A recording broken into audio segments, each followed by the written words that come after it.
Today, we're diving into a story that's part biology, part engineering, and just a whole lot of inspiration. It's all about how the fastest land animal on the planet helped us completely rethink the limits of what humans can do. It's a pretty interesting question, right? Kind of sounds like a riddle. But the answer? Well, it turned an entire field of medicine on its head and ended up changing countless lives. And it all kicked off with one person's frustration. So, to get this, we've got to go back to a time when prosthetics were, let's be honest, pretty primitive. And one young inventor just decided, nope, this isn't good enough. Okay, so picture this. It's 1976. Phillips is just 21 years old when a water skiing accident completely changes his life. Now, the prosthetic leg he was given was considered state-of-the-art for the time, but for an active guy like him, it felt like he was being forced to take a giant step backward. And this quote from him, it just says it all. He saw this massive disconnect. We had the technology to send people to the moon, but amputees were still using designs that hadn't really changed in forever. He just could not accept that. So what was the actual problem? Well, the standard foot was basically a solid block. It had zero spring, zero give.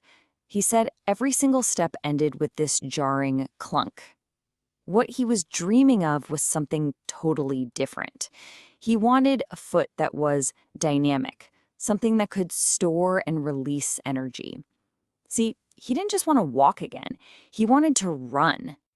Realizing that the current world of engineering just didn't have the answers he was looking for, Phillips did something truly brilliant. He stopped looking at man-made machines and started looking at nature's perfect machines. He started really digging into the biomechanics of animals that were incredible runners. He looked at horses, sure, but eventually his quest for the ultimate design led him to the one and only, the undisputed champion of speed. The cheetah. Think about that for a second. This animal can hit 40 miles per hour from almost a dead stop in just 3 strides. It's this absolutely explosive, beautiful display of power. He knew, somehow, the answer he was looking for was hidden in the cheetah's leg. So what's the cheetah's secret? It's not just pure muscle. It's in the tendons and ligaments. Every time its foot hits the ground, they stretch like these incredibly powerful rubber bands. They store up a huge amount of energy and then bam, they release it in a massive burst. It's a perfect cycle. And that was the principle he knew he had to copy. Okay, so knowing the principle is one thing, but turning that idea from nature into an actual piece of technology, that's a whole other mountain to climb. The material he eventually landed on was carbon graphite. I was taking sheets of carbon graphite prepreg, which is basically carbon graphite fibers with glue enmeshed in it that cures under heat and pressure. And I laid up. The easiest way to think of it is like this. You take all these tiny hair-like fibers, you weave them together, and you set them in this special resin. The result is something that's ridiculously strong, but it can also bend and spring right back to its original shape. It was basically the perfect man-made tendon. He figured out that a simple C shape was the magic bullet. When an amputee puts their weight down, that C compresses. The carbon fibers on the back of the C stretch, and the ones on the front get squished together. That simple action stores up energy, just like the cheetah's tendon.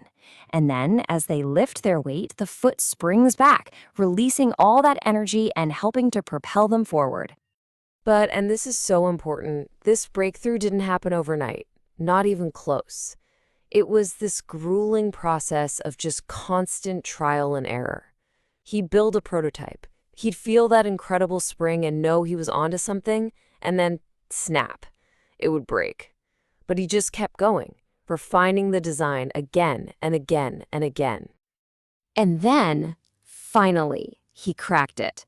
The breakthrough came, and it was about to change everything, not just for elite athletes, but for amputees all over the world. The flex foot was born, and this wasn't just another artificial foot. This was a tool. This was the first time in history that a prosthetic device could actually extend a person's capability, allowing them to run and jump and compete in ways that were just flat out unimaginable before. But Van Phillips's story doesn't actually end there with a successful invention. He saw that his own success had created a whole new problem. And well, he decided he had to solve that one too. He started noticing that whenever he went to the Paralympics, it was only athletes from developed, wealthy countries who were using his technology. The huge cost of the carbon fiber foot had created this massive gap. The very thing he'd invented to empower people was only reaching a small, privileged group. So he started the Second Wind Foundation. The goal was to take that exact same core principle, that Cheetah-inspired design, and engineer a new version that was just radically affordable. He managed to get the cost down from thousands of dollars to around $100. Just think about that. He opened up a world of possibility and mobility to amputees all across the globe. Honestly, the story of Van Phillips is just such an incredible example of what can happen when you look at a problem from a totally different angle. It really makes you wonder, doesn't it? What other amazing solutions are already out there, perfected by millions of years of evolution, just waiting for us to pay attention?